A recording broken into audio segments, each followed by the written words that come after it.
Hi everyone.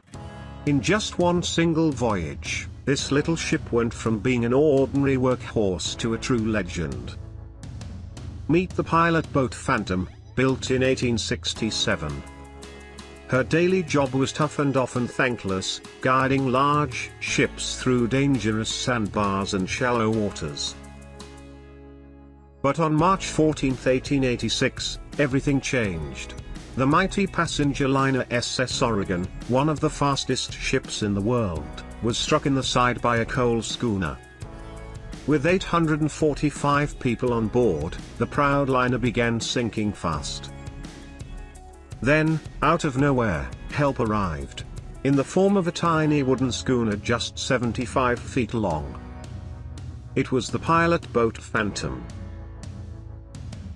In a matter of hours, her brave crew pulled off the near impossible. They rescued 400 passengers and crew from the sinking giant and safely transferred them to the German liner Fulda. For their incredible bravery, the British government awarded the crew gold and silver medals, and artists later immortalized the rescue in dramatic paintings. So what kind of vessel was this Phantom? How could such a small boat accomplish such an extraordinary feat?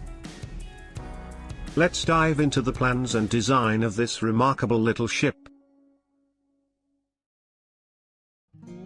Before we dive into the plans and design of our legendary Phantom and her heroic rescue of the SS Oregon, let's take a moment to answer a simple but important question: what exactly is a pilot boat?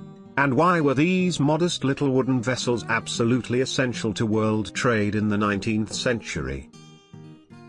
Imagine New York in the mid-19th century. It wasn't just a city, it was the gateway to the New World.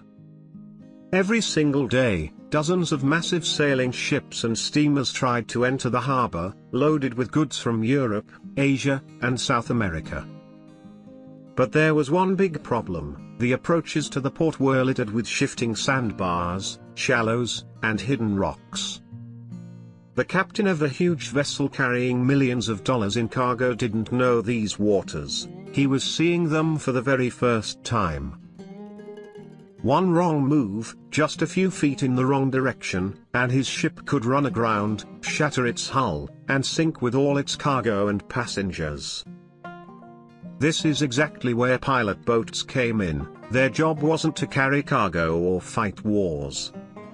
Their only mission was to deliver one very special person to the incoming ship, a local harbor pilot, a man who knew every inch of those waters like the back of his hand. A man who could guide a giant liner through the narrow channel, practically feeling the depth under the keel. Without these small but incredibly tough boats, large vessels would have been paralyzed outside the ports, and the entire global economy would have ground to a halt. And here's something that might surprise you: in 1840, New York had just 8 of these pilot boats. Only 8. And each of them carried its own number, just like a warship. Contemporary accounts described them like this: they are beautifully built vessels with outstanding sailing qualities. Their crews are among the finest men who have ever stepped on deck. They skim across the waves like sea ducks and constantly face the harshest weather conditions.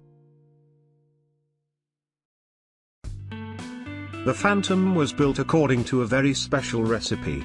And to understand what made her unique, we need to travel back to East Boston, Massachusetts, to the shipyard of a man contemporaries called a true wizard of wooden shipbuilding. The legendary shipbuilder Denison J. Lawler designed and built the Phantom. His yard in East Boston was famous all along the East Coast. Lawler specialized in the most difficult vessels to build: pilot boats, fishing schooners, and fast yachts. These weren't just boats, they were masterpieces of marine engineering. People at the time said Lawler's vessels were the gold standard of their class. They were renowned for their exceptional speed and remarkable ability to survive even the worst storms. And that was exactly what the New York pilots needed: men who risked their lives every day outside one of the busiest harbors in the world. Now let's look at the numbers behind this brilliant design. The Phantom measured exactly 75 feet in length, about 23 meters. Not very big, you might think. But she displaced 51 tons. Why does this matter? Because despite her modest size, she had outstanding stability. Her wide hull shape and perfectly balanced keel allowed her to handle steep waves without capsizing, while her powerful sail plan gave her the speed needed to catch even the fastest steamers. It was the perfect balance of compactness, maneuverability, and power. The Phantom's service career began on May 7, 1867, when she was purchased in Boston by the Portsmouth Pilots Association. Upon arrival in New Hampshire, the pilots hosted prominent businessmen on board for a celebration. Later, the Phantom was sold to the Sandy Hook pilots and spent several successful years working in New York Harbor, where she would eventually earn her place in history. March 14, 1886. The Atlantic Ocean off the coast of Long Island, near Fire Island. The Great Cunard Line passenger steamer SS Oregon is steaming on her course with 845 people on board. Suddenly, a terrible crash. The liner is struck by a coal schooner. A massive hole is torn in her side, and icy sea water rushes in. There aren't enough lifeboats. It looks like certain death.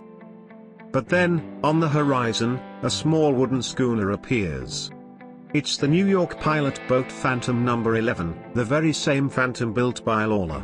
Under the command of the brave pilot Charles Sampson, she pulls alongside the sinking giant. The Phantom takes people on board. 400 passengers and crew members are rescued from the doomed Oregon, nearly half of everyone who was on board. But the crew's heroism didn't end there. Sampson and his men not only sheltered the survivors on their tiny vessel, but safely delivered them to the German liner Fulda of the North German Lloyd, which had rushed to the scene. After that, the Phantom returned to the wreck and towed the Oregon's lifeboats back to Sandy Hook. When the last person had left the ship, the SS Oregon slipped beneath the waves. It seemed like a story with a happy ending. But fate had prepared a tragic final chapter for the Phantom. Exactly 2 years later, in March 1888, one of the most devastating storms of the 19th century, the Great Blizzard, slammed into the East Coast. In the middle of that hell of snow, wind, and towering waves, Phantom No. 11 headed out to sea for another routine patrol. She never came back. The little schooner disappeared off Sandy Hook, New Jersey, with her entire crew. On board were 2 pilots, a boatkeeper, 4 seamen, and a cook, 8 souls in total. The Phantom became one of 15 vessels claimed by that merciless storm. Thanks for watching.